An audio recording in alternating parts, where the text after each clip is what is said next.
ihan aina ei menekään niin kuin Strömsössä. Heräsin tähän päivään nimittäin kerran migreenin ja ohjelmassahan oli siis tämän meidän vankkurisiivous. Ei siinä auttanut kun tapua ja kahvia koneeseen. Onneksi toinen meistä oli sellaisessa iskussa, että suoriuduttiin tehtävästä noin 3 tuntiin. Kaikki on siis pakattu ja on pesty laatikot ja tasot ja peilit ja ikkunat ja lattianpesu nyt konttausasennossa sain tuolla vedettyä. Eli nyt on jätetty toi Bönnigenin camping taaksemme ja ajetaan tässä takaisin Luzernin suuntaan. No, tiedossahan on taas toi passista meno, eihän täältä muutenkaan pois pääse, mutta iloinen asia on se, että tänään on arkipäivä. Silloin kun me tänne päin tultiin oli sunnuntai ja siinä oli ihan tarpeeksi tekemistä ilman näitä näköalapaikalta poisperuuttelijoita, niin nyt luultavasti heitä on pikkusen vähemmän. Tänne on myöskin aika ravakkaa sadetta luvattu tänne Interlakenen alueelle, että toivottavasti päästään sitä karkuun. Tuli ihan tuohon meidän Meteosvis-appiin 3. tason varoitus, eli luultavasti samaa settiä luvassa kuin mitä me saatiin siellä Luganossa. Nyt on melkein jo puolipäivä. Tässä ei ole ehditty syödäkään mitään, mutta kun päästiin nyt ihmisten aikaan liikkeelle, niin kunhan päästään tosta passista läpi vähän isommille teille, niin vedetään parkkiin johonkin huoltsikalle ja syödään jotain. Tää passi siis, mistä me tultiin ja mistä me mennään, on nimeltään Brünig Pass. Että jos haluaa sellaista kokemusta ennen kuin lähtee noihin pidempiin ja isompiin matkailuautolla, niin tämä voisi olla aika hyvä sellainen niin kuin, testi siitä, mitä se sitten voi olla, kun tosissaan ottaa jonkun vielä kippuraisemman reitin. Et tässäkin sitä kippuraa on, nousua on, ahdasta on,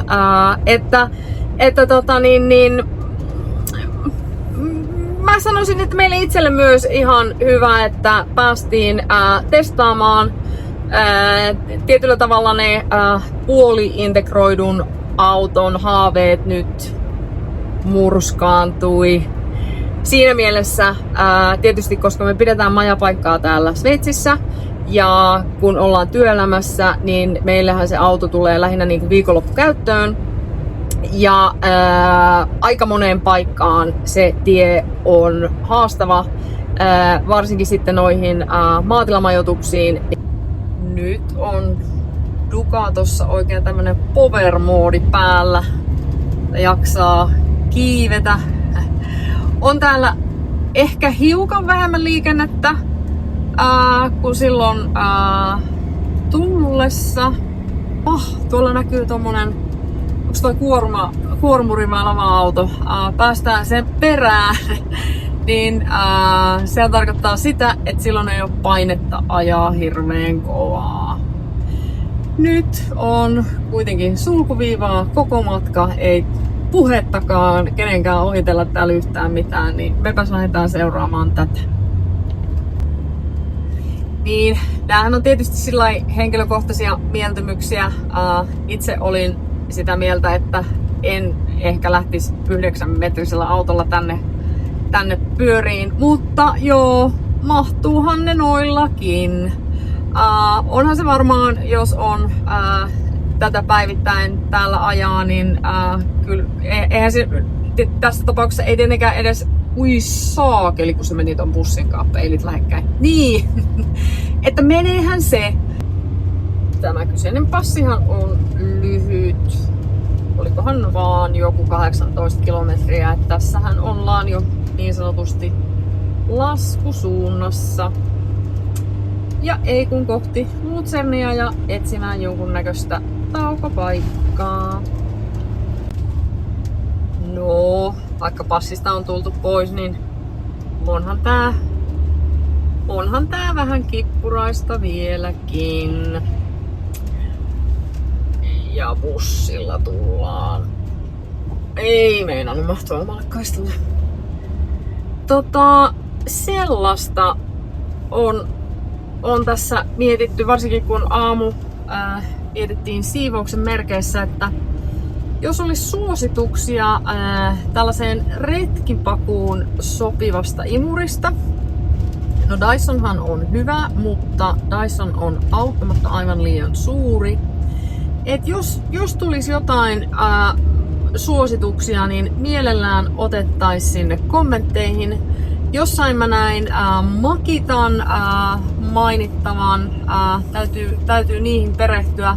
Mut bonusta tietysti siitä, että jos olisi oikein tällainen monitoimilaite, että imuroi, moppaa ja kuivaa ikkunat. En ole ihan varma, onko tällaisia olemassa, mutta jos jollakin olisi vinkkejä, joka täyttäisi edes yhden näistä, niin mielellään otetaan vastaan. Reilu viikko sitten pakkaillessani mietin tätä aurinkolasitilannetta, että no, pitäisikö ottaa toiset, vähän jotkut elegantimmat, mutta sit mä ajattelin, että ei vitsi, mä lähden näillä telkkareilla ja nämä on ollut ihan törkeen hyvät. Mä ostin nää Suomesta jostain semmosesta purkkaliikkeestä. Nää on ruotsalaiset muistaakseni sellaiset blitzit. Kyllä mä löysin näitä täältäkin myynnistä. Siis tää on ihan ultimaattisen hyvä. Nää on todella kevyet, ei pala poskipäät auringossa. Ja mulle on monta kertaa käynyt niin, että mä tuun tänne autoon sisälle ja mä unohdan, että mulla on aurinkolasit päässä. Nää on Blitzin tämmönen pienempi freimi. Voin vain suositella ja tällä kokemuksella taidanpa laittaa jotkut toisen väriset tilaukseen, niin on sitten backup olemassa. No vihdoin löytyi huoltoasema. Kello on nimittäin 1 ja me ei olla syöty mitään koko päivänä. No, lämmintä ruokaa ei nyt ollut saatavilla, mutta löydettiin tommoset jotkut bowlit ja mikä tärkeintä, vähän jotain tuoretta ja raikasta. Sitten vielä tankki täyteen pienellä huoltoasemalla jossakin päin Sviitsin kantonia. Ja auton palautukseen onkin sitten se kuuluisat viimeiset 5 kilometriä. Ja melko lailla, kun siirryttiin Sviitsistä tänne Zürichin kantonin puolelle, alkoi vesisade. Nyt matkaa taitetaan kotia kohti siis omalla autolla. Edessä on liikenneonnettomuus, sen takia täällä madellaan keskiviikkoiltapäivänä.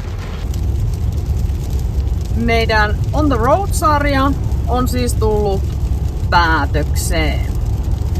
Nyt on 1 yö nukuttu kotona, pesty pyykkiä, tehty muistiinpanoja ja ehkä nyt niin kuin kirkkaampana ajatuksena on se, että kyllähän meille oma matkailuauto tulee.